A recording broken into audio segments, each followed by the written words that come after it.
Nasa Estados Unidos na si Pangulong Ferdinand R. Marcos Jr. para sa kanyang pagdalo sa 30th Asia-Pacific Economic Cooperation o APEC Economic Leaders Meeting. Bago umalis, binigyang diin ng Pangulo na ang aktibidad ay magiging plataporma para maisulong ang iba't ibang usapin. Kabilang narito ang sustainable at affordable energy transition, pagpapalakas ng MSMEs at pagsusulong ng food security.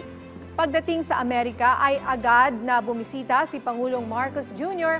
sa Filipino community sa San Francisco. Ayon sa Pangulo, patuloy ang mga hakbang ng pamahalaan para maiangat ang kabuhayan at tiyakin ang kapakanan ng mga Pilipino, kabilang ang mga nasa ibayong dagat.